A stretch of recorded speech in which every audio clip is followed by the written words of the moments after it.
네, 오늘은 취임 한 달 맞은 국민의힘 김기현 원내대표 당대표 권한대행 만나봅니다. 그제 청와대 오찬 간담회 뒷이야기부터 당대표 경선 상황, 그리고 법사위원장 자리 배분, 김오수 검찰총장 인사청문회 이야기 여쭤볼 내용들이 많은데요. 국민의힘 김기현 대표 전화로 연결돼 있습니다. 안녕하세요. 네, 반갑습니다. 김기현입니다. 예, 대표님 일단 한 달 정도 됐습니다. 원내대표 취임하신 지 스스로 자평을 해주신다면 어떻습니까?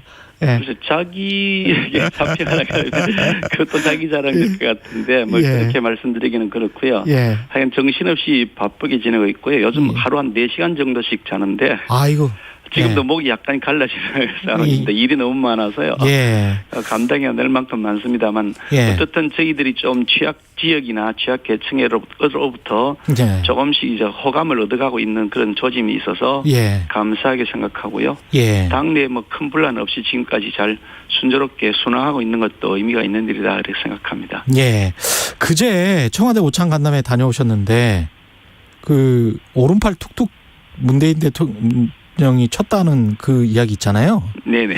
그 이야기가 이게 이철희 청와대 정무수석 이야기는 이 미국 대통령에 관해서 뒤에서 이게 미국 바이든 대통령이 뒤에서 빼니까 조심해라 이런 이야기를 해서 이게 나중에 외교 문제가 될 것 같아서 대통령이 이렇게 좀 그만하시라는 식으로 이렇게 툭툭 쳤다는 그런 이야기 그 해명이 나왔거든요. 네, 안 그래도 저도 언론 보도를 보고서 어떻게 정무수석이라는 분이 이렇게 야당 대표 말이 뜻도 이해하지 못하시고 답변하시나 그런 생각이 들었는데요. 그 자리는 그러니까 잠시 이제 포토 타임 하면서 차 한잔 잠시 마시는 짧은 시간이었는데요. 대통령께서 이제 다녀오신 말씀 하시면서 이런저런 하다가 이제 바이든 펠로시 이런 분들한테 아주 잘 예우를 받았다. 아주 좀 이렇게 잘 정중하게 해주더라 이런 말씀을 하시기에 그 말씀이 당연히 그렇게 했으니까 우리 국가 원수에 대한 예우를 하는 것이니까 좋은 일이죠. 그런데 제가 말씀드린 것은 바이든이라고 하는 분은 매우 노련한 외교관인데 이분이 상원 외교위원장을 4년 냈고 부통령을 8년 냈고요. 상원 의원 경력이 36년에 되는 사람입니다. 그렇습니다. 거의 외교위에만 계속 있었고요. 맞습니다. 굉장히 노련한 외교관이기 때문에 이 사람의 경우에는 이 바이든 대통령이라는 분은 그냥 앞으로는 좋은 말 하지만 뒤로는 웃으면서 실리를 다 챙겨가는 사람이기 때문에 그 정중하게 대우해준다고 해가지고 방심하면 안 되는 것 아니냐 그런 차원의 말씀드린 건데 그걸 가지고 내가 바이든 대통령을 속된 말로 깠다 이렇게 표현하셔서 이철희 정무수석은 그렇게 표현해서 이렇게 못 알아들으시나. 그런 생각이 들어서 제가 좀 황당했습니다. 그리고 일부 언론에서 제가 인터뷰한 내용들이 한 시간쯤 인터뷰했는데 그걸 다 거두절미하고 짧게 오른팔 툭툭 쳤다는 그 부분 하다 보니까 그거는 좀 와전된 것이다. 그 툭툭 쳤던 건 맞습니다. 툭툭 치셨는데 그게 악의적인 의미가 아니고요. 악의적으로 느끼지는 않으셨죠? 그런 건 아니죠. 그런 건 아니고요. 그게 또 그게 개의치 않고 더 맹렬히 성토했다 그거 아니고요. 그 자리는 성토하는 자리가 아니고 차 한잔 마시는 자리였고 그 다음에 자리를 옮겨서 식사 전에 이제 얘기하고 그 후에 식사가 들어왔는데 그 자리 옮긴 자리에서는 이제 현안에 관한 얘기가 있었으니까 현안에 관한 얘기할 때 그에 대해서 야당의 입장을 전달한 것인데 이게 짧은 시간에 짧은 문장에다가 다 녹여내다 보니까 약간 오해의 여지가 있어 보이긴 하는데 아무리 그러더라도 그렇지 내가 그게 어디 속된 말로 바이든 대통령 깠다 이렇게 인식하시는 건지 말귀를 참 못 알아들으신다 그런 생각이 듭니다. 알겠습니다. 근데 이제 이 워딩은 그러면 정확한 겁니까? 대통령과 인식을 같이 한 게 거의 없는 것 같다. 그건 이제 현안에 관한 얘기들 나눌 때 얘기죠. 그래서 국민 대심에 할 말했지만 뚜렷한 답변 들을 수 없었다. 실망스러운 결과였다. 이렇게 평가하시는 이유는? 그렇습니다. 지금 사실은 그저께입니다만 대통령과 만난 자리가 사실 그 이전부터 대통령 좀 만나 뵙고 국민의 목소리 비판적 의견을 가진 국민들이 목소리 야당 대표로서 전하겠다고 여러 차례 말씀드렸는데 응답이 없으시다가 이번에 이제 방미 후에 성과를 말씀하시겠다 하기에 그 자리에 가서라도 내가 민심의 생생한 목소리를 전해드리는 것이 도리겠다 해서 찾아간 것이고요. 예. 실제로 또 우리 뭐 통계자 수치로 나와 있지만 집값이 이게 문재인 정부에 들어서 집권 4년 만에 82%가 뛰었다고 하고 예. 청년 체감 실업률이 27%로 역대 최고를 지금 기록하고 있고 예.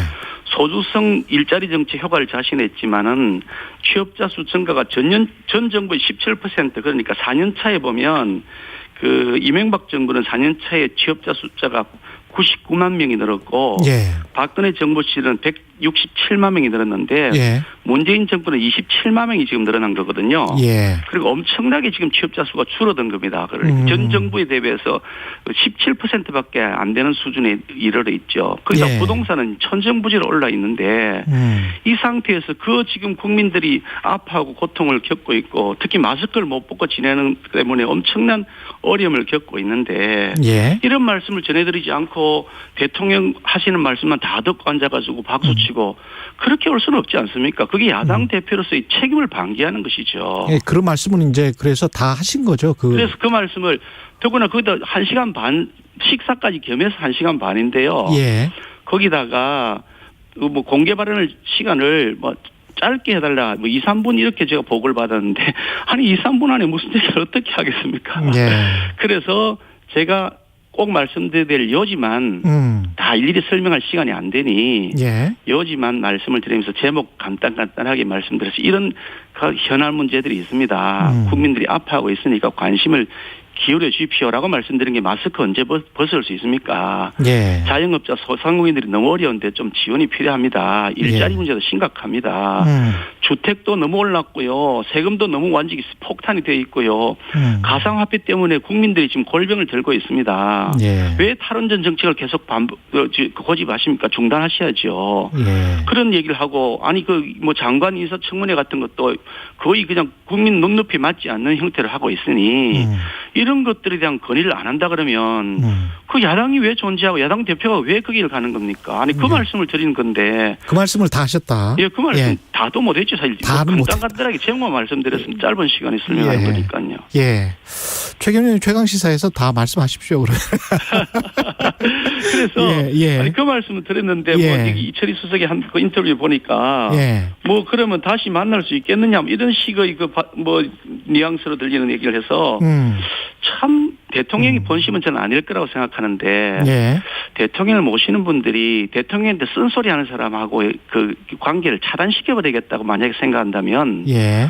그러면 좋은 말만 하는 사람하고 대통령하고 계속 얘기하게 된다는 건데 대통령에게 민심의 소리를 쓴소리를 전하는 사람 자체를 차단시켜버린다면 그거 잘못하는 것 아닌가요? 저는 예. 잘 이해가 안 되는데요. 알겠습니다. 제가 말한 듯이 거짓말입니까? 사실이잖아요. 예. 근데 여당 쪽에서는 이제 대통령의 방미 성과를 너무 깎아내리는 것 아니냐. 윤건영 의원도 정말 그렇게 다 부족함 투성이냐. 잘하는 것도 좀 있는데 솔직하게 잘한 것은 잘했다고 인정해야지 뭐 이런 이야기를 했잖아요. 그 앞뒤를 다 잘라버리고 그런 분들이 딱 중간을 허리를 뭐 일부분 갖고 얘기하는데요. 아, 칭찬도 했다. 방미 성과 부분에 대해서 우리 예. 당의 공식 입장도 다 밝혔고 예.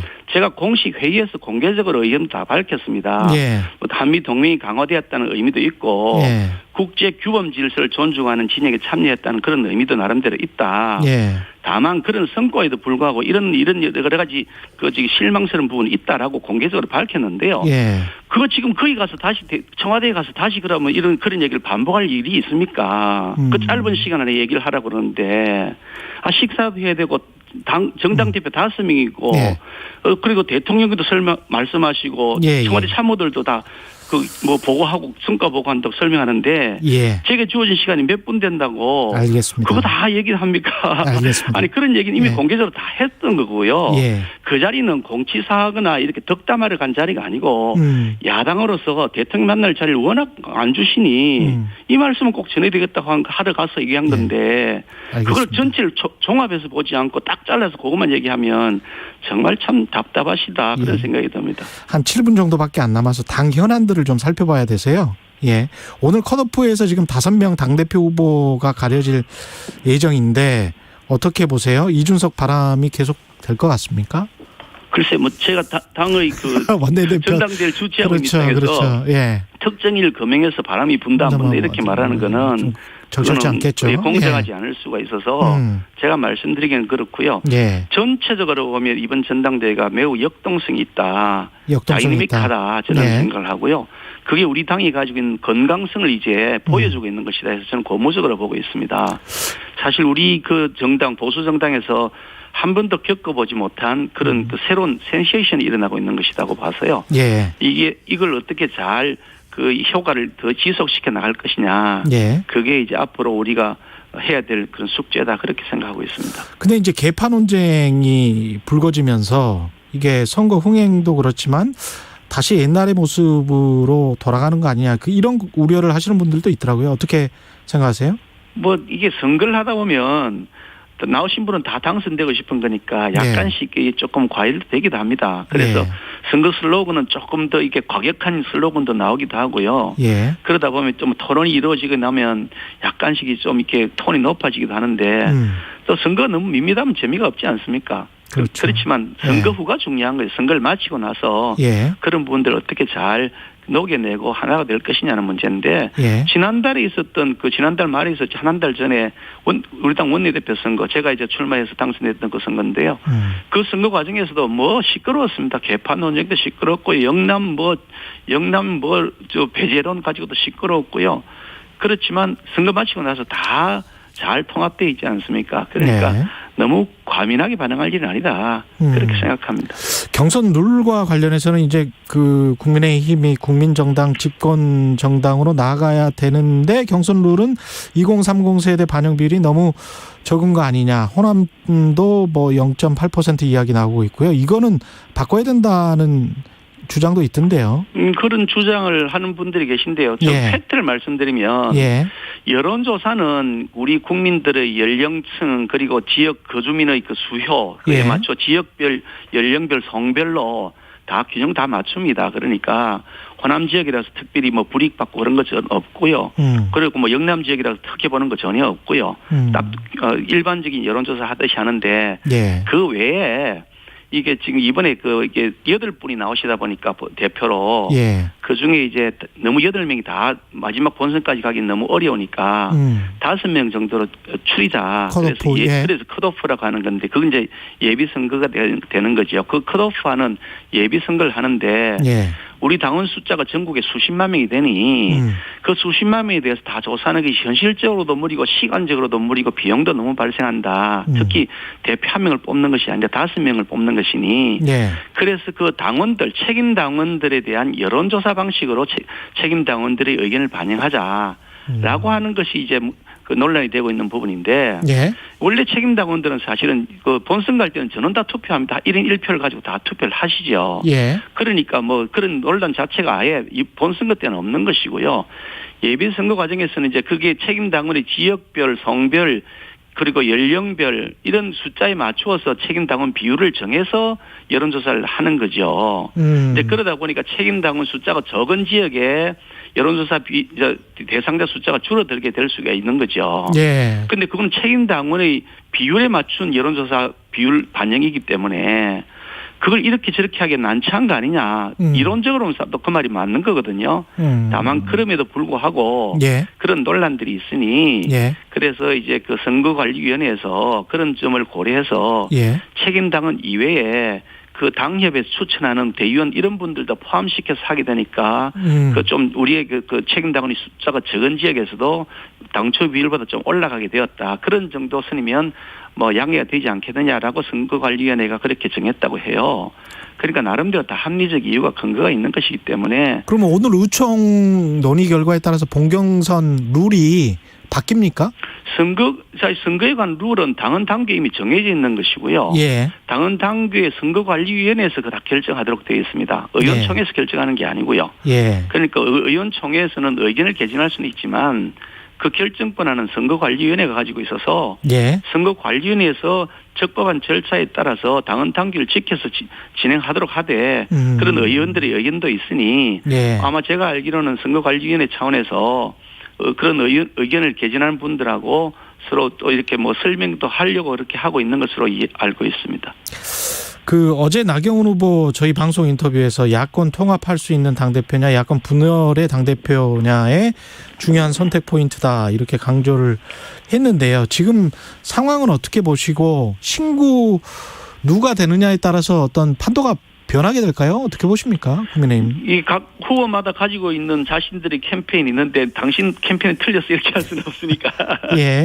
그래 할 수 없으니까 제가 누구의 편을 들어서 말씀드리기는 그렇고요. 예. 총론적으로 보면 어떻든 야권 통합 후보 단일화는 반드시 해야 된다라고 하는 것이 우리에게 주어진 절체절명의 명제라고 저는 생각하고요. 예. 뭐 당 대표가 어떻게 되고 최고위원이 어떻게 되든 제가 원내대표로서는 그렇게 야권 통합과 후보 단일화를 반드시 견내내겠다라는 그런 의지를 갖고 있고 꼭 그렇게 해낼 겁니다. 시간이 별로 안 남아서 지금 김오수 검찰총장 후보자 청문 보고서 그 청와대에서 재송부 요청을 했거든요. 이거 어떻게 보십니까? 그 우리 법사위원들 말씀을 제가 좀 취합을 해보니까 예. 아예 처음부터 그러니까 이게 김오수 후보자에 대한 인사청문회가 좀 대충 진행되었으면 좋겠다라고 생각한 것 아니냐. 그래서 적당하게 하다가 파행을 시켜버리고 예. 더 이상 회의가 진행되지 않게 해서 그냥 넘어가려고 한 것 아니냐라는 의심이 든다는데 충분히 그 의심이 일리가 있다는 생각이 드는데요. 예. 민주당 김용민 의원이 예. 청문회 김오수 청문회하고 아무 관계도 없는 우리 당 그 뭐 어떤 의원에 대한 의혹을 제기하고 아니 그게 뭐 대표님 10초밖에 안 남아서 예. 그런데 저희 입장에서는 예. 이 김오수 후보자는 너무 정권 편향적이고 정치 중립성이 없기 때문에 예. 그리고 많은 특히 시비에 걸리기 때문에 말씀 감사합니다. 생각합니다. 예. 제 아이 같은 경우는요. 그게